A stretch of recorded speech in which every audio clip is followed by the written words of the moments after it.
Hi, everyone. This is Angelique Falcon coming to you from Los Angeles, California. Most of you know that I have recently moved here from Miami, so my time difference and time zone is a little bit different from the rest of you. It is beautiful and sunny here, every now and then a couple of earthquakes, but I'm doing quite well and have adjusted to living on the West Coast. Right now in the program, I have 4 classes left, like most of you do. So after this program, I'm going to go into global health with Dr. K. Then there's the practicum and then our culmination project. I am super excited to be winding down towards the end. It's been an exhausting 2 years. And as most of you all know, we've had professional and personal probably challenges along the way with a great support team. And many of you have been a support team for me along the way. So thank you for that if I have not formally told you of such. When it comes to the practicum, I am very blessed to be working for the University of California, San Diego, in conjunction with the California Department of Health. I now track genetic and birth defects across 21 counties. And so I'm hoping my practicum can go along the lines with that. Or if not, then maybe to branch out on some of their Zika programs that are still kind of stagnant from pre-COVID that they did not get to wrap up. So I'm definitely looking into with my boss, who has an MPH. She's the director of our division, is super excited about having me help. So she says, I have a lot of projects for you to do. So we shall see. Blessings on that.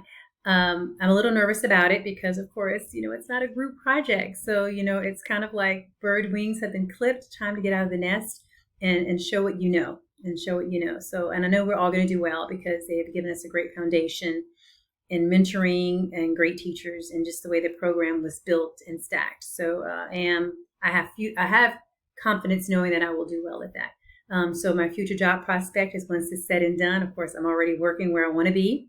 Super excited. I'm ready to parlay this MPH into helping California and branching out our program because in a year we will be expanding the data abstraction and medical records review to additional counties. So it should be all over California, hopefully by 2026, which would be an exciting journey to be a part of. When it comes to ways that my family has helped shape my behavior, again, most of you know I'm from South Louisiana, born and raised.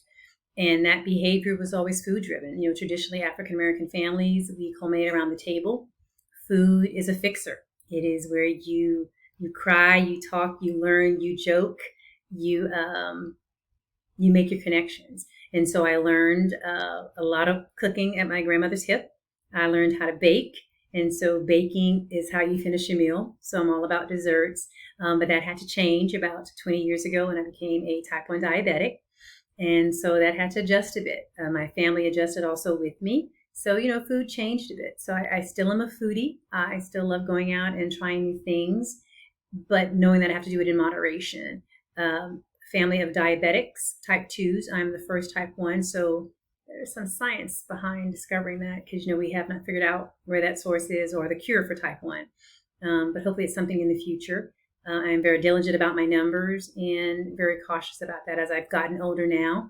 I'm even more sensitive to highs and lows, as we say in the house, so to speak. So I am definitely driven about health, the linkage, the teaching, because still, I go home and people talk about the sugars.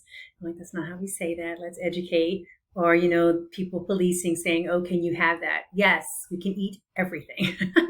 Within moderation, and there's insulin dosage for that. So there's nothing off the table, but, education, and that's what we are. That's what we're about, health education. And I think diabetes on the map is one that is definitely a misunderstood chronic disease that needs to be looked at, taught in a more simplified version that people understand for longevity of life. So it hits my heart there. So that's where I sit. That's where I am. So I'm excited about family health. This class is super excited for me because we're going to be doing I think it looks like that we're going to be able to branch out and do all family aspects from young to old, birth to twilight, and how that whole extension happens because we now know that a lot of families live by extension. We have our grandmas, our grandpas, our aunts and uncles are back living with us because affordability.